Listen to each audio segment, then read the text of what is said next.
पंजाब में कांग्रेस के मुख्यमंत्री के चेहरे की घोषणा के बाद पार्टी के जिला प्रधान नवजोत सिंह सिद्धू मैदान में ज्यादा सरगर्म नजर नहीं आ रहे। इस मौके पर नवजोत सिंह सिद्धू ने मुख्यमंत्री के चेहरे के बारे में पूछे गए सवाल में कहा कि राहुल गांधी ने जो भी फैसला किया है, हम सभी ने इसका स्वागत किया है। हाईकमान के फैसले के साथ किसी को कोई भी परेशानी नहीं है। तथा आज नवजोत सिंह सिद्धू द्वारा एक प्रेस कॉन्फ्रेंस की गई, जिसमें दिल्ली के पूर्व मुख्यमंत्री शीला दीक्षित के पुत्र संदीप दीक्षित भी मौजूद हुए। प्रेस कॉन्फ्रेंस में नवजोत सिंह सिद्धू व संदीप दीक्षित द्वारा आम आदमी पार्टी के दिल्ली मॉडल के राज खोले गए तथा पत्रकारों से बातचीत करते हुए संदीप दीक्षित ने कहा कि आम आदमी पार्टी ने 7 साल में दिल्ली में किसी भी तरह का कोई भी विकास कार्य नहीं किया। इसके साथ संदीप दीक्षित ने आगे बोलते हुए कहा कि दिल्ली में कांग्रेस की सरकार के समय जब शीला दीक्षित मुख्यमंत्री थी, उस समय हुए कामों की मरम्मत ही केवल दिल्ली सरकार अब कर रही है। उन्होंने कहा कि आरटीआई के जरिए पता किया गया कि 7 साल में एक भी फ्लाईओवर दिल्ली सरकार द्वारा नहीं बनाया गया और अरविंद केजरीवाल झूठे वादे कर रहे हैं। क्या कह रहे हैं नवजोत सिंह सिद्धू तथा संदीप दीक्षित का, आइए आपको सुनाते हैं। मैं तो इसलिए क्या था, पिछले कुछ दिनों से जब मैं पंजाब का चुनाव देख रहा था तो एक चीज बार बार हम लोगों को दिल्ली में सुनाई पड़ रही थी, दिल्ली मॉडल, दिल्ली मॉडल। तो हम लोगों को दिल्ली में तो कोई मॉडल दिखा नहीं, तो मैंने कहा पंजाब आके पता करते हैं क्या बात चल रही है। तो मैंने कहा नहीं, कम से कम यहाँ पत्रकार बंधुओं के द्वारा पंजाब की जनता से दिल्ली का किस मॉडल की बात की करते हैं आम आदमी पार्टी, इसकी हकीकत की 5 मिनट बात पे जरूर करना चाहता हूँ। पहली चीज तो दिल्ली का केजरीवाल का मॉडल सही में कोई मॉडल नहीं। मॉडल तो वो होता है, जैसे मैं बार बार कहता हूँ, ऐसा जिम्नेजियम बनाना है ना, तो ठीक है, कितनी मशीनें लगेंगी, कितने कसरत के सामान लगेंगे, कितना लंबा होगा, क्या उसमें एयर कंडीशन होगा कि नहीं होगा। मॉडल उससे बनता है जब कोई विजन के साथ आप कोई चीज करते हो। मेरे को बना बनाया अगर जिम्नेजियम मिल जाए, मैं उसमें मुफ्तखोरी में 4 सीटें फ्री में बांट दूं, वो मॉडल नहीं है, वो केवल वोट की राजनीति है। दिल्ली में पिछले 5-7 साल में दुर्भाग्य की बात यह है कि मैं गारंटी से कहता हूं और आप लोगों से चैलेंज करता हूं, मैं जगह जगह चैलेंज कर रहा हूं कि आम आदमी का कोई भी आदमी मेरे बगल में बैठ के, चाहे केजरीवाल हो चाहे कोई हो, आके चैलेंज में बात कर ले, एक भी काम पिछले 7 साल में ऐसा नहीं हुआ जिसमें दिल्ली की बढ़ोतरी हुई। जो कुछ हुआ वो शीला जी के कांग्रेस के जमाने की किए हुए काम को ही इन्होंने थोड़ा बहुत उस पर चढ़कर आगे बढ़ाने की कोशिश की, और उसमें भी 70% 80% जगहों पे ये लोग फेल हुए हैं। मैं उदाहरण देता हूं, दिल्ली में ये बार बार बात करता है केजरीवाल कि मैंने 23 फ्लाईओवर बनाए, जबकि कांग्रेस के समय 8 से 90 हो गए थे। हमने एक आरटीआई मांगा दिल्ली सरकार से, आरटीआई ने कहा कि पिछले 7 साल में एक भी नया फ्लाईओवर ना सैंक्शन हुआ ना बना। आपने सुना होगा, बार बार ये कहता है कि भाई साहब मेरी ईमानदारी की सरकार है। ये एक ही आदमी है जो खुद ही अपने आप को ईमानदारी का सर्टिफिकेट देता है। ये बार बार कहता है कि साहब 400 करोड़ के फ्लाईओवर बनने थे, मैंने उसको 150 करोड़ में बनाया, 200 करोड़ में बनाया। आपने अक्सर सुना होगा, मैंने भी सुना ना आपने। स्थिति जी, उसकी हकीकत ये है, और मैं आप जिसको चाहो मैं आंकड़ा दे सकता हूं। 2000 में 3 फ्लाईओवर जो वजीरपुर की बात करता है, दिल्ली में प्लान हुए 280 करोड़ के, 400 करोड़ के और 400 करोड़ के। उसके बाद दिल्ली सरकार ने एक नई टेक्नोलॉजी इंट्रोड्यूस की और 2013 में फरवरी और मार्च में ये तीनों के तीनों जब टेंडर हुए तो 400 करोड़ और 400 करोड़ के दोनों फ्लाईओवर 250 करोड़ और 250 करोड़ के हो गए। पैसा बचाया तो कांग्रेस सरकार के समय बचा, इसके समय कंप्लीट हुआ क्योंकि हमारी सरकार हार गई थी 2014 में, फीता काटा इसने। ये तो इतना बेशरम आदमियों में बेशरम शब्द बड़ी दुख से इस्तेमाल करता हूं कि काम किया कांग्रेस सरकार ने, कीमतें कम की कांग्रेस सरकार की, और ये ताल ठोकने के लिए पहुंच गया कि ईमानदार मेरी सरकार है। ये बात करता है अस्पतालों की, दिल्ली में बार बार कहता है मैंने अच्छी जो है स्वास्थ्य की व्यवस्था दी है। मैं उसकी आपको खुलासा करता हूं। हम लोगों की सरकार ने 18 अस्पताल थे, उसको 36 अस्पताल किया। 4000 बिस्तरे थे दिल्ली में, 11000 किए, और 10 अस्पताल नए छोड़ गए जो बन रहे थे। इसने पूरे के पूरे 10 अस्पताल बंद कर दिए बनने को, क्योंकि उसमें खर्चा होता है और खर्चे से, इस तरीके के काम से हमेशा वोट नहीं मिलता है। जब कोविड आया दिल्ली में, तो दिल्ली में जो बुरा हाल हुआ था, ये दिल्ली वो दिल्ली है जिसमें हिंदुस्तान भर से लोग आकर इलाज कराया करते थे। दिल्ली से लोगों को भाग भाग के पूरे हिंदुस्तान में जाना पड़ा अपना इलाज कराने के लिए। इतनी दर्दनाक हालत इस दिल्ली में हो गई, और केवल इसलिए कि काश हमारे वो 10-12 नए अस्पताल बन गए होते, हमारे पास 5000 या 6000 और बिस्तर होते, तो सिद्धू साहब जो लोग सड़कों पे मरे हैं ना, उसमें कम से कम 50% बच जाते। अगर हमारे यहाँ ऐसा कानून होता तो इस आदमी के ऊपर हत्या का मुकदमा चलना चाहिए था, केवल इसलिए कि इसने उस काम को बंद कर दिया जो काम सही में जनता का फायदा करता है। लोग बात करते हैं इसके मोहल्ला क्लिनिक की। क्या है मोहल्ला क्लिनिक? दिल्ली में पहले डीएचएस की डिस्पेंसरी बना करती थी और डिस्पेंसरियों का एक जाल फैल गया था दिल्ली में। लेकिन डिस्पेंसरी में खर्चा होता है, उसमें बेड लगते हैं, उसमें डॉक्टर जाता है, उसमें स्पेशलिस्ट जाते हैं, गायनोकोलॉजिस्ट जाता है। इसने उन सबको बंद करके, क्योंकि इससे पैसा नहीं मैनेज हो रहा था, अपने डॉक्टरों को 300 या 400 मोहल्ला क्लिनिक बनाए। अगर आप टोटल दिल्ली के आंकड़े देखेंगे तो पहले डिस्पेंसरियां थी 600, उसमें से 250-300 बंद करके अब डिस्पेंसरी और आम मोहल्ला क्लिनिक मिला के हैं 600। वही चीज केवल कांग्रेस का नाम हटा के अपना नाम लगाया। लेकिन मजे की बात यह है, अभी एक आरटीआई निकल के आया केजरीवाल जी के ऊपर कि केजरीवाल जी ने पिछले 7 साल में कहां कहां इलाज कराया, और उसमें आया कि उसने इलाज कराया है डीएचएसएस की डिस्पेंसरी में। खुद भी मुख्यमंत्री कभी जब बीमार हुआ सर, आम आदमी पार्टी क्लिनिक नहीं गया, कांग्रेस की बनाई हुई उसने डिस्पेंसरी में जाकर इलाज करवाया। ये तो हाल है इसकी। शिक्षा पर आते हैं, ये कहता शिक्षा में मैंने गजब का काम किया। सिद्धू साहब जब आए थे दिल्ली, सिद्धू साहब ने मुझसे कहा कि साहब ये इनका आदमी आया था हमारे यहाँ, स्कूल देख के गया, मैं भी इनके स्कूल देखना चाहता हूँ। मैंने कहा कि किसी स्कूल में घुसरे नहीं देंगे ये, क्योंकि दिल्ली के 1000 स्कूलों में केवल 100-125 ऐसे स्कूल हैं जिसको इसने ठीक किया है। 800 स्कूलों की इतनी बुरी हालत है।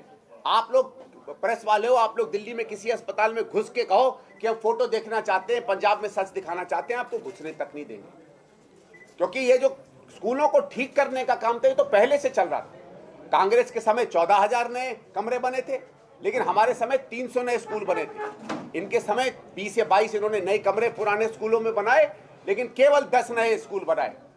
ये बात करता है रिजल्ट की। मैं रिजल्ट की आपको बताना चाहता हूं, 12वीं के रिजल्ट की। कांग्रेस के 15 सालों में 64% से 90% हुआ पास का परसेंटेज। इसके 7 साल में केवल 90% से 95% हुआ। वही धरा, वही स्पीड जो कांग्रेस की थी, बल्कि उसमें भी कमी आ गई। लेकिन क्योंकि हम लोगों ने अपना मॉडल नहीं बेचा, इसने अपना मॉडल बेचा, तो आज इसको झूठी वाहवाही मिलती है शिक्षा में। हम 10वीं क्लास में आते हैं सिद्धू जी, 10वीं में बच्चों को एडमिशन तो नहीं मिलती है, लेकिन 10वीं क्लास वो क्लास है जहां एक समझिए फाउंडेशन बच्चे की बनती है। दिल्ली में 32% बच्चे सरकारी स्कूलों में पास होते थे 10वीं में, जब कांग्रेस की सरकार आई थी। 2009 में जो आखिरी बोर्ड का इम्तहान हुआ है सिद्धू जी, हमारी 90% पास परसेंटेज था, 62 से 90%। फिर उसके बाद बोर्ड के इम्तहान बंद हो गए। हमारे 99% पास होते थे, लेकिन इसके फ्रॉड की तरह मैं उसको 99% नहीं कहूंगा, हम 90% तक ले गए थे। जब 3 साल पहले दोबारा बोर्ड के इम्तहान शुरू हुए तो 10वीं का परसेंटेज 68% पे गिर गया और उसके अगले साल 71% पे गिर गया। तो यही मैं पूछना चाहता हूं कि 30% बच्चों का भविष्य ये पार्टी बर्बाद करती है। ये कहते हैं कि प्राइवेट स्कूल से बच्चे दौड़कर सरकारी स्कूलों में आते हैं। मैं आपके माध्यम से आम आदमी पार्टी से सवाल पूछता हूं कि 2014 में जब हमारी सरकार थी तो 16 लाख बच्चे पढ़ते थे दिल्ली सरकार के स्कूलों में। 7 साल में जब इसने अच्छे स्कूल कर दिए तो 16 लाख से गिर के 15 लाख पर आ गए। ये कौन सा स्कूल है भाई जिसमें बच्चे छोड़ छोड़ के जा रहे हैं? आबादी बढ़ गई, दिल्ली में लोग बढ़ गए, दिल्ली सरकार के स्कूल के बच्चे कम हो गए, और आप कहते हो लोग दौड़ दौड़ कर आ रहे हैं। और एक सवाल मैं पूछना चाहता हूं कि अगर दिल्ली सरकार के स्कूल इतने अच्छे होते कि प्राइवेट से बेहतर हैं, तो सिसोदिया साहब अपने बच्चे पढ़ा लेना दिल्ली सरकार के स्कूल। दिल्ली सरकार का सबसे, दिल्ली में प्राइवेट स्कूल जिसमें सबसे मुश्किल से एडमिशन मिलती है वो सरदार पटेल विद्यालय है। इसने अपने दोनों बच्चे उसमें एडमिट करवाए, दिल्ली सरकार के स्कूल में नहीं एडमिट करवाए। दिल्ली सरकार के स्कूल गरीबों के लिए हैं, पैसे वालों और आम आदमी पार्टी के कार्यकर्ता के लिए नहीं है। ये 2 क्षेत्र में इसलिए बचाना चाहता था क्योंकि दर्द होता है जब इसके मॉडल की ये बात करता है। ये बात करता है कि हम पंजाब की फाइनेंस की व्यवस्था ठीक करेंगे। मैं फाइनेंस के बारे में बता देता हूं। डींगे मारता है कि साहब मेरी एक ही सरकार है हिंदुस्तान में जो फायदे की सरकार है। सही बात है, फायदे की सरकार है, लेकिन वो केजरीवाल का गौरव नहीं है, केजरीवाल का पराक्रम नहीं है। 2002 में शीला जी ने सरप्लस स्टेट कर दिया। सर 2002 ने 1999-2000 से दिल्ली सरप्लस स्टेट चल रहा है। पिछले 15, 25, 20 साल से दिल्ली सरप्लस स्टेट चल रहा है। जिसको भी आंकड़े पता करने हो, मुझे मत देखिएगा, रिजर्व बैंक ऑफ इंडिया चले जाइए, उसमें हर स्टेट का आंकड़ा आता है। दिल्ली हमेशा रही है पॉजिटिव। और क्यों रही है पॉजिटिव? क्योंकि दिल्ली में खर्ची कुछ नहीं है। पंजाब में आप 15% बजट एग्रीकल्चर में खर्च करते हो, दिल्ली 0 करती है। आप सिंचाई पर 20% बजट करते हो, दिल्ली 0 करती है। आप पुलिस पर कम से कम 8 या 10% बजट करते हो। 8,000 करोड़ दिल्ली में जो दिल्ली पुलिस का भारत सरकार खर्चा देती है। जो जब दिल्ली में कोई खर्चा ही नहीं है, उन जगहों पे खर्चा ही नहीं है जहां गरीब रहता है, जहां हमारा बेसहारा रहता है, तो फिर दिल्ली में प्रॉफिट तो होगा। लेकिन इसके बावजूद मैं आपको एक आंकड़ा देता हूं और सवाल पूछता हूं इससे कि क्या ये ईमानदारी का प्रबंधन है? हमारी सरकार जब गई थी तो भारत सरकार को हम 30,000 करोड़ का हमारा बकाया था भारत सरकार पे। जल बोर्ड में हमारे 10-15 हजार करोड़ का लॉस था और डीटीसी में 4-5 हजार करोड़ का लॉस था, यानी टोटल 50,000 करोड़ का नुकसान उस समय, जिसको आप कहते हैं ना डेट, वो 2014 में था। आज दिल्ली सरकार का डेट 1.5 लाख करोड़ हो गया है। ये बात करता है ना कि पंजाब का 3-3.5 लाख करोड़ का डेट बहुत ज्यादा है। सर दिल्ली में 1.5 लाख करोड़ का डेट है ये। लेकिन इसने क्या किया कि इसने कंपनियों का डेट बजट से हटा दिया। इनकम टैक्स वाला जानता चोरी कैसे होती है सर नंबर की। इसने चोरी की 57-60 हजार करोड़ का नुकसान दिल्ली जल बोर्ड में है। राघव चड्डा जो यहाँ घूमते हैं ना ध्यान ठीक करने के लिए, चिकनी चमेली, उसने सर तीन गुना वहां का जो है डेट बढ़ा दिया। उससे पूछ लो 60,000 करोड़ क्या लूट लिया तुमने पिछले 7 साल में भैया वहां। और अगर आप देखेंगे सिद्धू साहब, आज सवेरे प्रशांत भूषण जी ने ट्वीट किया है कि उनके एक महाभ्रष्टाचार उन्होंने पाया दिल्ली जल बोर्ड में। जैसे ही वो लोक अदालत में गए, इनको वो सारे के सारे टेंडर कैंसिल करने पड़े। डीटीसी जो दिल्ली का चकाचौंध बसें चलती थी, उसमें आज 40,000 करोड़ का लॉस हो गया। 1.5 लाख करोड़ का लॉस इसने उस शहर में कर दिया जिस शहर में हर जगह टैक्स देने वाले लोग हैं और कोई खर्चा नहीं है। मैं केवल आपके माध्यम से पंजाब की जनता से कहता हूं, 3 लाख करोड़ के घाटे का राज कहीं इसे पकड़ा दिया तो 5 साल बाद 8 या 10 लाख करोड़ का हो जाएगा। फिर चाहे सिद्धू जी सीएम बना लो, किसी को सीएम बना लो, किसी को उल्टा टांग लो, ये प्रदेश हमेशा के लिए बिक जाएगा। दिल्ली का मॉडल केवल एक ढकोसला रहा है। कुछ नहीं हुआ दिल्ली में पिछले 5 साल में। ये पानी की बात करता है, 1 नया लीटर पानी का इंतजाम इसने नहीं किया, कांग्रेस ने इंतजाम किया था, उसी पर दिल्ली चल रही है। सुएज ट्रीटमेंट प्लांट, सारी हमारी जमुना जी इसलिए गंदी है क्योंकि दिल्ली का सुएज जमुना में गिरता है। कांग्रेस के समय कम से कम 7-8 से लेकर 15-16 तक हमारे एसटीपी बन गए थे। पिछले 7 साल में एक नया एसटीपी नहीं बना, एक भी। और ये संदीप दीक्षित नहीं कह रहा है, ये सत्यवादी केजरीवाल के अपने आरटीआई कह रहे हैं। किसी भाई को जरूरत पड़े तो मेरे पास आ जाना, इतने पड़े हुए हैं, मैं तो बांट बांट के थक गया हूं। जिसको चाहिए उसके आरटीआई ले ले। लेकिन झूठ बोलने में इसकी परिकाष्ठा है। एक और मैंने नया चीज सिद्धू जी देखी, उस दिन ये कह रहा था दिल्ली के सरकार के स्कूलों में मैंने स्विमिंग पूल बना दिए। आप लोगों ने देखा होगा छप छप छप छप करते। तो हमने आरटीआई से पूछा साहब कितने बने, तो उनका कि दिल्ली सरकार में 17 ओलंपिक साइज स्विमिंग पूल हैं, लेकिन पिछले 7 साल में केवल 2 बने। सारा काम हम लोगों ने किया। मॉडल किसी ने बनाया तो शीला जी ने बनाया। लेकिन मैं हाथ जोड़ के आपसे कहता हूं, दिल्ली का मॉडल दिल्ली से बाहर कहीं भी एप्लीकेबल नहीं है। दिल्ली समृद्ध राज्य है, दिल्ली की जरूरतें कुछ और हैं। दिल्ली में ट्रांसपोर्ट की जरूरत है, बसों की जरूरत है, सड़कों की जरूरत है। पंजाब में और राज्यों में और चीजों की जरूरत है। उसको कभी भी गलती से मत करिएगा। पंजाब के लिए अगर कोई मॉडल जरूरी है तो पंजाब का अपना मॉडल जरूरी है। और मैं धन्यवाद करता हूं सिद्धू जी का कि उनमें ये विजन आया, उनमें ये समझ आई, उनमें ये सोच आई कि इस चुनाव में वो जाएंगे तो उन्होंने अपना कांग्रेस का 13 पॉइंट का जो पंजाब का मॉडल किया था उसको सामने रखा। यही मुख्य बातें मैं आप लोगों से कहना चाह रहा था। जिन भाइयों से और कोई सवाल पूछ रहे हो, मैं पहले रिक्वेस्ट करूंगा सिद्धू जी से वो भी अपनी बात कहें और उसके बाद अगर कोई सवाल होंगे आपके पास समय होगा तो उसको लेंगे। नहीं सर, आपसे ही सवाल इधर ही करो आज। अंकल मैं आपसे एक सवाल पूछता हूँ बेटा, प्रेस कॉन्फ्रेंस है, प्रेस वालों को। जी सर, पीएम का विजिट हो रहा है जी। रवनीश बिट्टू ने कहा कि अगर किसानों ने आना है बाई एयर या चोपर का है, बाई रोड ना है, क्योंकि लोग 1.5 साल उन्होंने किसानों पे रोड पे बिठाया, उनका विरोध हो सकता है। उस पर आपका देखिए, मेरा ये है कि पीएम, ये चुनाव का समय है, पीएम हो या कोई भी लीडर हो उसको स्वागत होना चाहिए। चुनाव प्रचार में कोई भी व्यक्ति आए उसमें मेरे हिसाब से पर्सनली कोई व्यवधान नहीं होना चाहिए। लेकिन हाँ, किसी व्यक्ति ने अगर 2 साल 3 साल गलत नीतियां करी हैं जिस पे लोग सड़कों पे उतरे हैं, तो मैं बिट्टू जी से कहूंगा, तमाम किसान संगठनों से करूंगा कि आप विरोध जताइए, आप प्रदर्शन करिए, आप लोगों को सचेत करिए कि यही वो प्रधानमंत्री है जिसने ये 3 काले कानून लाए थे और आपके विरोध के कारण उन्हें वापस लिए। लेकिन मेरे हिसाब से चुनाव के समय कोई भी आए, अपनी बात कहने की उसकी स्वायत्तता है और उसमें हमको विघ्न नहीं डालना चाहिए। बिट्टू जी ने कहा है कि अगर हमारी सरकार रहेगी कांग्रेस की तो सिद्धू साहब को सुपर सीएम बनाया जाएगा। नहीं, सुपर सीएम कोई बनता नहीं है। लेकिन देखिए साहब, मेरा तो ये है कि जो विजन सिद्धू जी ने पिछले 10-15 दिन में किया है और जिस विजन के साथ वो उठे हैं और जो मुद्दे इन्होंने उठाए हैं, मेरे ख्याल से सिद्धू जी से ज़्यादा सिद्धू जी का विजन और सिद्धू जी की जो स्ट्रेटेजी है, देखिए इनके विजन में मैंने एक चीज़ देखी, लोग बात तो कर देते हैं कि हम बढ़िया करेंगे, लेकिन उसको रणनीति पे उतारा है सिद्धू जी ने। मेरे ख्याल से जो सिद्धू जी का जो विजन रहेगा वो सुपर सीएम होगा पंजाब का, क्योंकि वही गाइड करेगा इसके बाद जो हमारा सीएम बनेगा, जब हमारी सरकार बनेगी। तो इसमें कोई दो राय नहीं है कि सिद्धू जी सुपर सीएम हैं, लेकिन सिद्धू जी नहीं, सिद्धू जी के विचार, सिद्धू जी के आइडिया, सिद्धू जी की स्ट्रैटेजी और सिद्धू जी के लिए पंजाब का विजन, वो हमारा सुपर सीएम बनेगा। सिद्धू साहब को सीएम फेस देखना चाहते हैं, चन्नी साहब को सीएम फेस किया, लोगों का कहना है कि वो ईडी का रेट जो हुआ है वो गलत थे जी। इनका जो पंजाब मॉडल था यही आगे ला सकते थे, ईमानदार बंदा इनसे अच्छा कोई नहीं है जो लोग कहते हैं जी। तो आप समझते हैं इनको सीएम? देखिए, मैं आपकी बात मानता हूं कि न केवल ईमानदार, बल्कि देखिए ईमानदार का ही एक बात नहीं होती है, उसके पीछे एक सच्ची सोच। जो मैंने कहा कि जैसे मैंने इनके विजन में देखा, बहुत कम हिंदुस्तान में नेता हैं जो इस तरीके का विजन रखते हैं, लेकिन जब आदमी कोई या पार्टी कोई राजनीतिक निर्णय लेती है तो उसके बहुत से और पहलू भी होते हैं।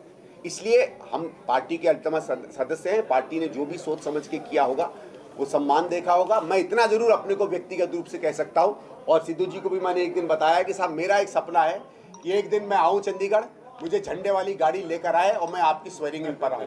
वो इस साल होगा, 2 साल होगा, बाद में होगा, लेकिन एक हिंदुस्तान के नागरिक के रूप में वो मेरा विजन है। ਸਰ ਉਹਦਾ ਤਾਂ ਸੰਭਵ ਹੋਏਗਾ ਜੇਕਰ Sorry, sir? ਇਹਦਾ ਤਾਂ ਸੰਭਵ ਹੋਏਗਾ ਜੇਕਰ ਸਰਕਾਰ ਬਣੇਗੀ। ਕੱਲ ਜਾਖੜ ਸਾਹਿਬ ਨੇ ਵੀ ਕਿਹਾ ਕਿ ਮੈਨੂੰ 42 ਵੋਟ ਪਏ ਸੀ, ਦਲਿਤ ਹਿੰਦੂ ਹੋਣ ਕਰਕੇ ਮੈਨੂੰ ਸੀਐਮ ਨਹੀਂ ਬਣਾਇਆ ਗਿਆ। ਜਿਹੜਾ ਕਾਂਗਰਸ ਦਾ ਆਪਸੀ ਕਾਟੋ ਕਲੇਸ਼ ਚੱਲ ਰਿਹਾ, ਆਪਸੀ ਜੰਗ ਚੱਲ ਰਹੀ ਹੈ, ਦੂਸਰੀਆਂ ਪਾਰਟੀਆਂ ਤਾਂ ਮੌਜਾਂ ਕਰ ਰਹੀਆਂ, ਨਜ਼ਾਰੇ ਲੈ ਰਹੀਆਂ, ਇਹ ਆਪਸ ਸੁਲਝੇ ਹੋਏ ਨੇ, ਅਜਿਹੇ ਵਿੱਚ ਸਰਕਾਰ ਕਿਵੇਂ ਬਣੂ? ਇੱਕ ਮਿੰਟ ਯਾਰ, ਕਿਹੜਾ ਆਪਸੀ ਕਲੇਸ਼? ਆ ਰਾਘਵ ਚੱਡਾ ਦੁਮ ਦਬਾ ਕੇ ਭੱਜਿਆ ਸੀ, ਥਪੜੋ ਥਪੜੀ ਹੋ ਗਈ ਸੀ, ਉਹ ਆਪਸੀ ਕਲੇਸ਼ ਨਹੀਂ ਦੇਦਾ ਤੁਹਾਨੂੰ? ਹੈ ਦੈੜ ਵੀ ਤੁਰੀ ਜਾਂਦੀ ਹੈ, ਟਿਕਟਾਂ ਵੇਚਣ ਦੇ ਇਲਜ਼ਾਮ ਲੱਗ ਰਹੇ ਆ, ਕਿਹੜਾ ਆਪਸੀ ਕਲੇਸ਼?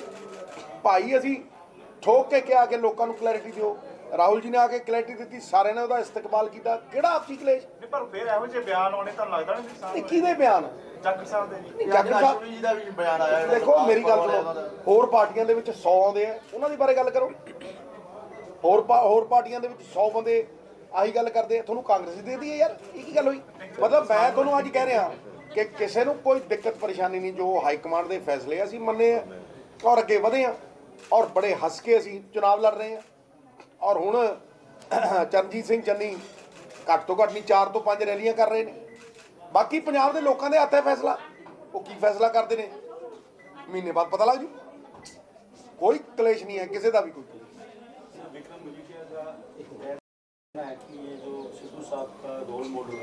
ਰੋਲ ਮਾਡਲ ਨਹੀਂ ਹੁੰਦਾ ਸਿੱਧੂ ਸਾਹਿਬ ਦਾ ਪੰਜਾਬ ਮਾਡਲ ਹੈ। ਤੁਹਾਡਾ ਇਹ ਹੋ ਹੀ ਨਹੀਂ ਸਕਦਾ, ਕਿਉਂਕਿ ਇਹ ਮਾਫੀਆ ਦੇ ਉਲਟਾ ਹੈ।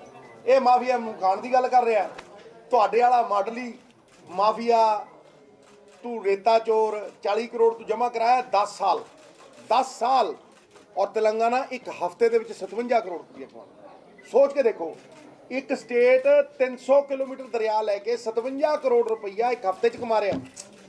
ਤੇ ਇਹ ਲੰਬੂ ਸਭ ਤੋਂ ਵੱਡਾ ਚੋਰ ਔਰ ਡਾਕੂ 40 ਕਰੋੜ ਰੁਪਈਏ 10 ਸਾਲ, ਹਰ ਸਾਲ 40 ਕਰੋੜ, ਨਾ 41 ਨਾ 39।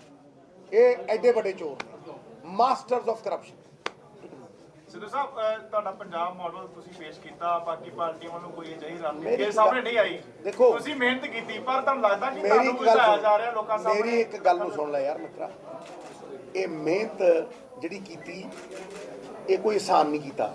ਕੀ ਲਿਖਿਆ? ਇਹ ਲੋਕਾਂ ਦਾ ਮਾਡਲ ਹੈ। ਕੋਈ ਇਹਦੇ ਚੋਂ ਕੁਝ ਵੀ ਲਵੇ, ਅਗਰ ਲੋਕਾਂ ਦਾ ਭਲਾ ਕਰੇ ਮੈਂ ਬੜਾ ਖੁਸ਼ ਹਾਂ। ਲੇਕਿਨ ਇਹ 17 ਸਾਲ ਦੀ ਜਰਨੀ ਹੈ, ਇਹ 17 ਸਾਲ ਦਾ ਮੇਰਾ ਅਨੁਭਵ ਹੈ। ਇਹ 17 ਸਾਲ ਇੱਕ ਸਿਸਟਮ ਨਾਲ ਲੜਾਈ ਦਾ ਪ੍ਰਮਾਣ ਹੈ, ਔਰ ਉਸ ਸਿਸਟਮ ਨੂੰ ਬਦਲ ਕੇ ਇੱਕ ਨਵਾਂ ਸਿਸਟਮ, ਬਜਾਏ ਕਿਸੇ ਨਾਲ ਨਿੱਜੀ ਲੜਾਈ ਲੜਨ ਦੇ, ਵਿਅਕਤੀਗਤ ਲੜਾਈ ਲੜਨ ਦੇ, ਇੱਕ ਚੰਗਾ ਸਿਸਟਮ ਇਹਨੂੰ ਰਿਪਲੇਸ ਕਰੇ।